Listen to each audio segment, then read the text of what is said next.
Hey everybody, it's Zach from Myshire Farm, and we are back again with another video to help you on your journey with Coturnix quail and becoming more self-sufficient. In this video, we are actually going to be discussing tips and tricks that you can use to have a healthy, happy, productive Coturnix quail covey. Try to say that 3 times fast. I can barely say it once. But we're going to try to do that for you today. We have learned a lot of tips and tricks along the way from our own failures that we would like to share with you so you don't make the same mistakes. And we have learned a ton from a lot of great friends of ours that have helped us along the way as well, including people from MPIP, Jim and Jenna. We appreciate you. We've been doing something called the Biosecurity. It's actually the MPIP Biosecurity Principles. We have not been required to do this, but we chose to when we built this new barn.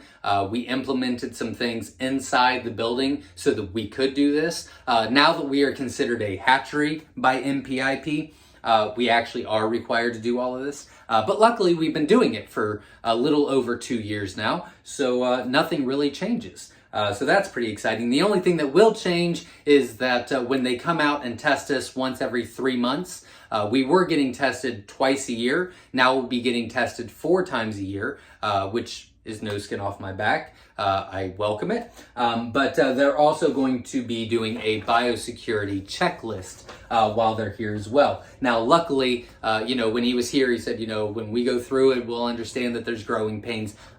I don't think there will be, just because we've been doing it for 2 years. And then once he looked around, he goes, or maybe not. And I said, yeah, we're trying. He's like, no, keep doing it. So we're going to try to give you some of that information today and try to break some tips and tricks down.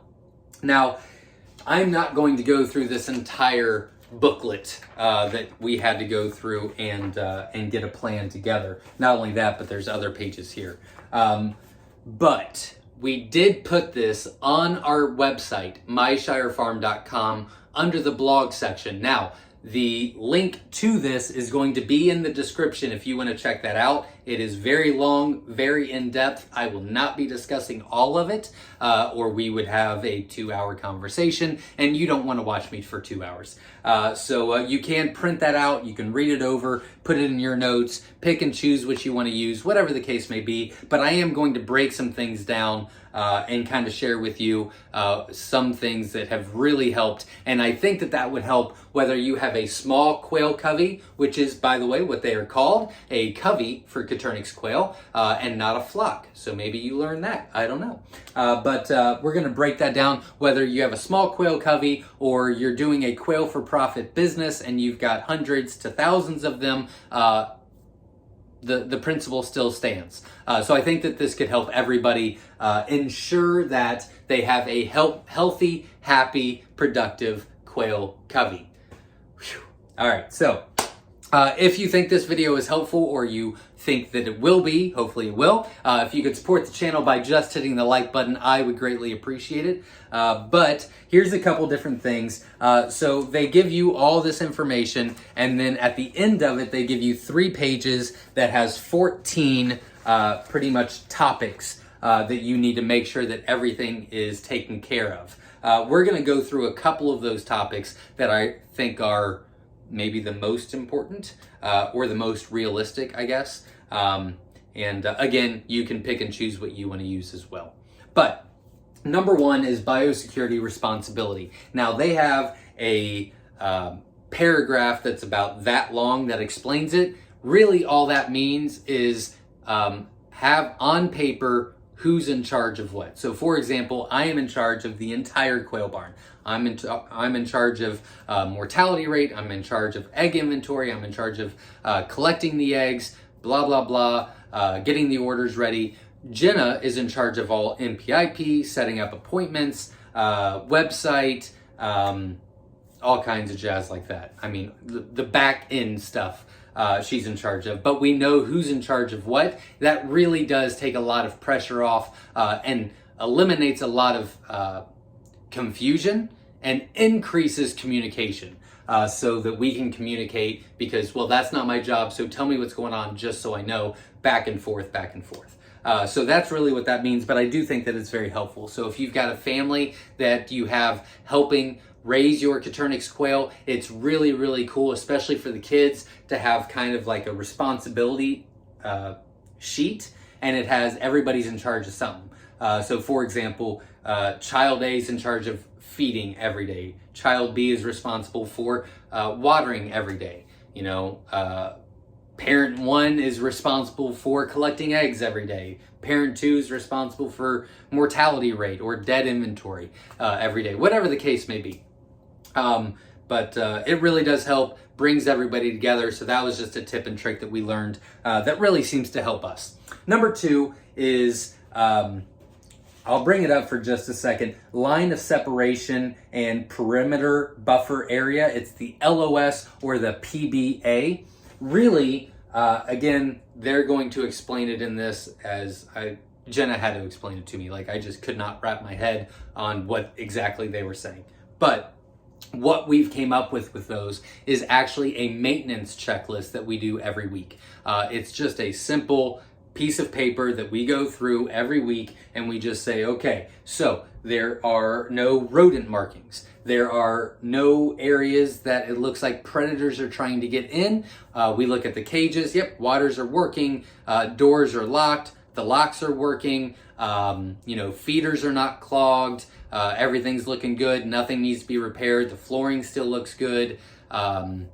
Whatever the case may be. It's just a quick, hey, is everybody still good? We're just checking in kind of thing. And that's actually really helped us a lot.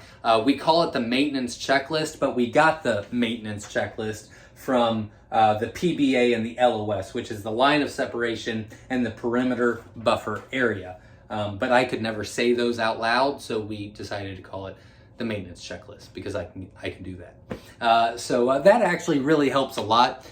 So if you're looking for, you know, hey, is there any predators getting around? Are all the lights working? Does any of them need to be switched out? Do the waters need to be cleaned out? Is there any leaks? You know, is the poop tray still in good working order? Things like that. Now, when you're doing your weekly, daily chores every day or every week, you're going to notice this stuff as well. But having a maintenance checklist that literally takes less than 10 minutes a week to do really puts it at the forefront and lets you and allows you to pay more attention to it during the week. And it's more of a preventive thing than anything else. So you can say, hey, you know what, that light looks a little bit dim. So you just fix that before it goes out, and then your quail stop laying because they didn't get the light, and then it takes 2 weeks for them to start again, whatever the case may be. That really, really does help a lot. So I wanted to bring that up. Personnel, this is a tricky thing. I'm going to share with you what we do and what this means. Again, the paragraph on this is like this, and really all it means is have some sort of procedure in place for anybody that's coming near your covey or any other animals that you have on the farm. Now, for example, we live here. I live here. Me and my wife and my family live here on the farm at Myshire Farm. Right behind us is the quail barn, right? So our driveway is right in front of the quail barn. So if the truck is here to deliver cartons or feed or any supplies of any manner, they park up there. We unload up there with the bobcat, and then we'll actually bring it down ourselves, and then we'll use our pallet jack to bring it into the barn. So most, if not all, vendors are not going into our barn. The reason why we do that is because a lot of those vendors are going to separate farms throughout the day. And that would be a big biosecurity issue. So again, it's a personal choice. You guys do what you think is best for you. But we decided that, you know what, we'll just do a little bit of extra work, and then we'll just bypass that whole possibility, is pretty much what I'm trying to explain. Also with tours. So if you want to show off your quail, if you want people to stop by and purchase quail from you, and they pick them out, whatever the case may be, that is okay. I know some people don't allow tours or people to stop by the farm or whatever the case, but we do, but it has to be by appointment only. has to work out for us. And we have this same routine every time. It's pretty much the same routine every time is pretty much what I'm trying to say. So they come into the barn the same way. We talk about the first room the same way. We go to the second room, same way. Then we go to the third room, and then we go out. So just have some sort of routine, and I can't stress that enough. Again, you'll have to decide whether you want people showing up or you don't, or certain times or appointments, or only this time you can show up, whatever the case may be, or don't show up at all. We'll meet you somewhere. That is completely up to what you think is best for you. But if you do want people to come to your farm and be more accessible for you, then I highly recommend just having a procedure and a plan in place. It is a lot less stress for you, and you can control what's going on, and you can control kind of what... if anything arises, any issues arise after they leave, you can kind of pinpoint what happened and when, because you know how it goes. And that's just kind of the point I'm trying to make with that. And I think the last one that I wanted to mention on this sheet is mortality disposal. I'll try to say that again. Mortality disposal. So again, this is just a tip and trick that we use. Coturnix quail, their passion in life is to die in the most creative ways possible. And your job as a quail owner is to prevent it. That's just how it rolls. That's just what we do here. We prevent death. So they get very, very creative. We had one get stuck. I don't even know. Quarter of an inch maybe. I don't know how this even happened, but their head got stuck in between where our door is to our cage and the lock. I don't even know how that happened, but literally it's like that much room, and their whole head got stuck. Obviously, we didn't catch it right away. That bird passed away. That one won, but we do prevent a lot of them. So with mortality, the best advice that I can give you is you want to dispose of them quickly, daily, and in the same way every time. So for example, we have a composter.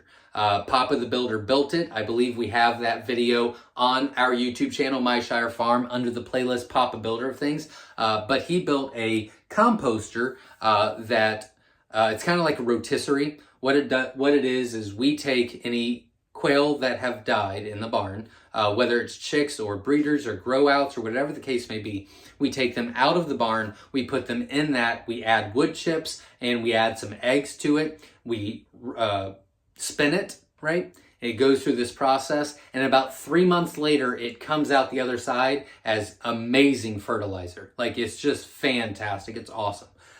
So that's what we do for our mortality disposal. We do it every day at the same exact time, right after lunch, because no one wants to do it right before you eat, right?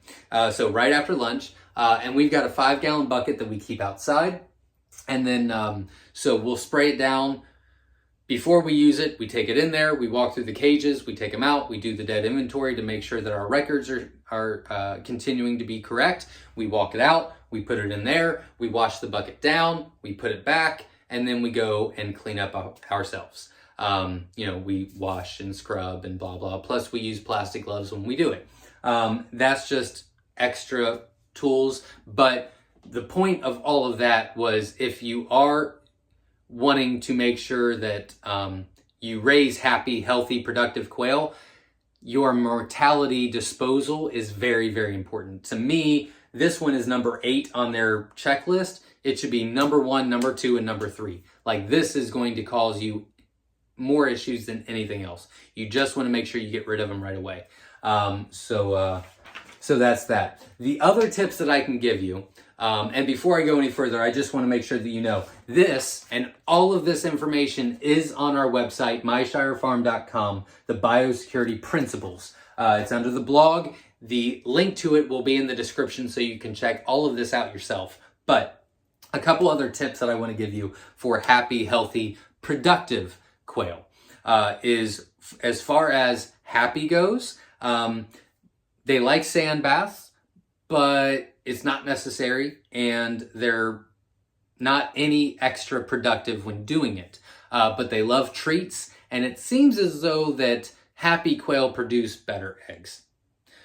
So a couple things that you could do is put some sand baths in there. You just want to make sure they keep getting cleaned out. And any vegetables, cucumbers, apples, anything like that, they absolutely love, things like that. Another suggestion that I have is that you keep the water and the feed opposite ends of the cage. That will prevent a lot of issues. We have made that mistake before. I hope that you don't make that mistake too, so that's why we're sharing that. And then light. Light is crucial. If you want your quail to be productive year long, the weather does not matter, but light does. They need between 16 and 18 hours of light to be fully productive year round. We highly recommend it. If you don't, they will stop laying and they will be freeloaders, which is fine. When the light picks back up in the spring or whatever the case may be, they will start laying again, and they'll actually lay for a longer extended period of time because they took that break. But if you don't want the freeloading winter, you do need to increase the light, and that's the productive part of this talk. And then obviously genetics are very, very important. You want to make sure that you're getting a good bloodline. But just as important, in my opinion, is the nutrition that you are giving them, the feed. You want to make sure that you're giving good feed, high calcium, high protein for layers to help them produce those eggs. They won't be egg bound. They'll lay for an extended period of time, so on and so forth. We do have a feed video on what the custom feed we do here at Myshire Farm on our YouTube channel. You can check that out. But we actually show you the ingredients that we use. We show you everything that we have in it and all the percentages, and you can kind of match that up with what you're feeding and see if maybe it can get a little bit better. So those are just some of the tips and tricks that we've learned along the way. The last one that I'm going to give you is probably the most important, and that is for all of you that have stayed with me this entire time. Thank you very much. I know this has been a long video. Some parts of it have been very boring, and I apologize, but I do think that it's very important. So the last one is probably the most important that I can give you. Seasons change, which means you have to change as well. So I've told this story in the past. I'm going to tell you real quick. Just bear with me. We were having about an 80% fatality in our brooders quite a while ago, maybe 5 years ago. Every time we were putting, we'll say 100 chicks into the brooder, 80% of them were dying within a few days. We could not figure out why. We thought for sure, okay, we've got a disease, there's something going on, blah, blah, blah. Well, we called MPIP. Jim is our inspector, and Jim said, you know what, I'm going to call my boss. So he called his boss, and they were kind enough to come out. They did some autopsies, and they found out that I was an idiot. That's pretty much what the test came out to be. So during the summer and during the spring, it's hot out, right? Especially with the heat lamp that you use, or a heat plate, or whatever you use. So you need your water and your feed to be pretty close or fairly far away from the heat source, because they'll get too hot, they'll burn up, they'll try to get cooled off in the water, and that's when they drown, whatever the case may be. But during winter, you got to move that feed and water really, really close to the heat source for the first couple of days, because they will get way too cold. So the heat source will be right in the middle, right? And they'll stay right there. But if your water's over here, they're going to walk halfway and go, nope, it's winter. I ain't doing that. And they'll literally starve themselves to death. So the biggest advice that I can give you is you have to change with the seasons. So for example, we have got it marked in our brooders. Springtime, the water goes here. Summer, the water line is here. Winter, the water line is here. So on and so forth. That honestly is probably the best tip that I could give anybody out there because we struggled for an extended period of time for that. So I hope that that helps. If you have any questions, comment below. Remember, every Sunday at 7 p.m. Eastern Standard Time, we go live right here on our YouTube channel, Myshire Farm, to do a live Q&A. So if you have questions, join us, ask the questions, and we will be more than happy to answer and help you on your journey with Coturnix quail and becoming more self-sufficient. Until next time, everybody, stay safe. Thanks, and have a great day.